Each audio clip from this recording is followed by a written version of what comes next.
എല്ലാവർക്കും കിച്ചൻ ഡയറീസിലേക്ക് സ്വാഗതം. ഇന്ന് ഞാൻ തയ്യാറാക്കാൻ പോകുന്നത് റവയും കൊണ്ട് എളുപ്പത്തിൽ തയ്യാറാക്കാൻ പറ്റുന്ന ഒരു ലഡുവാണ്. അപ്പോൾ എല്ലാവരും തയ്യാറാക്കി നോക്കുക, നിങ്ങൾക്ക് എന്തായാലും ഇഷ്ടമാകും. അപ്പോൾ നിങ്ങൾ ആദ്യമായിട്ടാണ് ഈ ചാനൽ കാണുന്നതെങ്കിൽ ഒന്ന് സബ്സ്ക്രൈബ് ചെയ്തേക്കുക, കൂട്ടത്തിലുള്ള ബെല്ലൈക്കൺ കൂടെ ഒന്ന് അമർത്തണേ.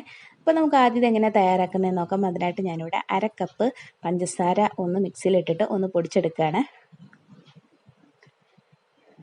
അപ്പോൾ ഇത് നന്നായിട്ട് പൊടിച്ചെടുത്തിട്ടുണ്ട്. ഇനി നമുക്ക് മാറ്റി വയ്ക്കാം. ആ മിക്സിയിലോട്ട് തന്നെ ഞാനിവിടെ 1 കപ്പ് തേങ്ങ ചിരകിയതാണ് എടുക്കുന്നത്. അത് കുറച്ചും കൂടെ ഫൈനായിട്ടിരിക്കാൻ വേണ്ടിയിട്ട് അതൊന്ന് മിക്സിയിലൊന്ന് അരയ്ക്കുക. നന്നായിട്ട് അരയ്ക്കേണ്ട, ഇച്ചിരി തരിതരിപ്പായിട്ടുള്ള രീതിയിലൊന്ന് അരയ്ക്കുക. പിന്നെ ഒരു പാൻ വെച്ചിട്ടുണ്ട്, അതിലേക്ക് നമുക്ക് കാഷ്നട്ടും കിസ്മിസും ഒന്ന് ഫ്രൈ ചെയ്തെടുക്കണം. അതിനായിട്ട് കുറച്ച് കാഷ്നട്ട് ഇട്ടതിന് ശേഷം ഒന്ന് ഫ്രൈ ചെയ്തെടുക്കുക. 1 സ്പൂൺ നെയ്യാണ് ഞാനതിലേക്ക് ഒഴിച്ചു കൊടുത്തത്. അതിലേക്ക് കുറച്ച് മുന്തിരിയും കൂടി ഇട്ടിട്ട് ഇത് നന്നായിട്ടൊന്ന് ഫ്രൈ ചെയ്തെടുക്കുക. ഇത് നമുക്കിതൊന്ന് കോരി മാറ്റി വയ്ക്കാം.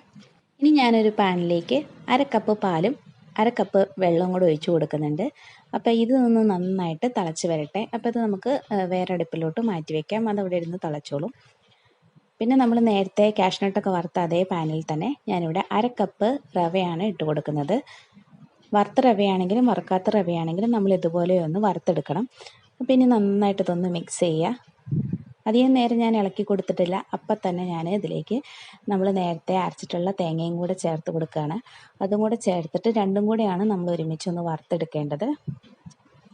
അപ്പോൾ ഇതിൻ്റെ കളറ് മാറാൻ പാടില്ല. കളറ് മാറിക്കഴിഞ്ഞാൽ നമ്മുടെ ലഡുവിൻ്റെയും കളറ് മാറിപ്പോകും. അപ്പോൾ കളറ് മാറാതെ ഇത് നമ്മളൊരു ലോ ഫ്ലെയിമിൽ ഒരു 5 മിനിറ്റോളം ഒന്ന് ഫ്രൈ ചെയ്തെടുക്കണം.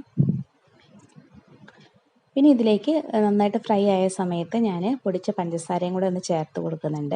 അതും കൂടെ ചേർത്തിട്ട് നന്നായിട്ടൊന്ന് മിക്സ് ചെയ്യുക.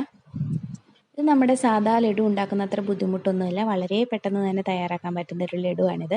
പിന്നെ നമ്മൾ തേങ്ങയൊക്കെ കൂടുതൽ ചേർക്കുന്നതുകൊണ്ട് നല്ലൊരു ടേസ്റ്റുമാണ്. അപ്പോൾ കുട്ടികൾക്കും വലിയവർക്കൊക്കെ ഇത് ഒരുപോലെ ഇഷ്ടമാകും. അപ്പോൾ ഇതിവിടെ നന്നായിട്ട് മിക്സ് ചെയ്തെടുത്തിട്ടുണ്ട്. അപ്പോഴത്തേനും നമ്മുടെ പാലും ഇവിടെ നന്നായിട്ട് തിളച്ച് വന്നിട്ടുണ്ട്. അപ്പോൾ നമുക്ക് പാലിൻ്റെ തീ ഓഫ് ചെയ്തതിന് ശേഷം പാൽ നമുക്ക് ഇതിലേക്ക് ഒഴിച്ചു കൊടുക്കാം. അപ്പോൾ ഇനി ഇതെല്ലാം കൂടെ നന്നായിട്ടൊന്ന് മിക്സ് ചെയ്യുക. എല്ലാം ചെയ്യേണ്ടത് നമ്മൾ ലോ ഫ്ലെയിമിൽ വെച്ചിട്ടാണ് കേട്ടോ ഇതൊക്കെ ചെയ്യുന്നത്. അപ്പോൾ കുറച്ചിങ്ങനെ ലൂസായിട്ടായിരിക്കും ഇരിക്കുന്നത്. അപ്പോൾ കുറച്ച് സമയം ഇതൊന്ന് ഇളക്കി കൊടുത്തുകൊണ്ടേയിരിക്കണം. അപ്പോഴാണിത് നന്നായിട്ട് കുറുകി വരുള്ളൂ. പിന്നെ ഇതിലേക്ക് ഞാനൊരു 1/2 ടീസ്പൂണോളം ഏലക്കയും പഞ്ചസാരയും കൂടെ പൊടിച്ചത് ചേർക്കുന്നുണ്ട്. അത് അവരവരുടെ ടേസ്റ്റിനനുസരിച്ച് ചേർത്ത് കൊടുക്കാവുന്നതാണ്. പിന്നെ അതുപോലെ നമ്മൾ ആകെ 1 സ്പൂൺ നെയ്യ് മാത്രമേ ചേർത്ത് കൊടുത്തിട്ടുണ്ടായിരുന്നുള്ളൂ. അതുകൊണ്ട് ഞാൻ 1 സ്പൂൺ നെയ്യും കൂടെ ചേർത്ത് കൊടുക്കുകയാണ്. നെയ്യും അവരവരുടെ ഇഷ്ടത്തിനനുസരിച്ച് കൂടുതൽ വേണമെങ്കിൽ കൂടുതൽ ചേർക്കാവുന്നതാണ്. കൂടുതൽ നെയ്യ് ചോദിക്കണമെങ്കിൽ കൂടുതൽ ചേർത്ത് കൊടുക്കുക. അപ്പോൾ ഇതിവിടെ നന്നായിട്ട് ഇങ്ങനെ കുറുകിയൊക്കെ വന്നിട്ടുണ്ട്. അപ്പോൾ ഇതിലേക്ക് നമ്മൾ നേരത്തെ വറുത്ത് വെച്ചിട്ടുള്ള കാഷ്നട്ടും കിസ്മിസും കൂടെ ഒന്ന് ചേർത്ത് കൊടുക്കുക. അതും കൂടെ ചേർത്തിട്ട് നന്നായിട്ടൊന്ന് മിക്സ് ചെയ്യുക. അപ്പോൾ അത്രയേ ഉള്ളൂ പരിപാടി. പെട്ടെന്ന് തന്നെ നമുക്ക് റെഡിയാക്കാൻ പറ്റുന്ന ഒരു ലഡുവാണിത്.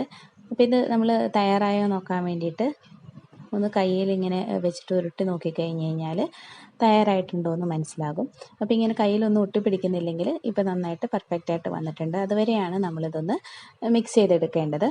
അപ്പോൾ ഇനി നമ്മൾ തീ ഓഫ് ചെയ്തതിന് ശേഷം ഒരു 10 മിനിറ്റ് അവിടെ അങ്ങനെ ഇരിക്കട്ടെ.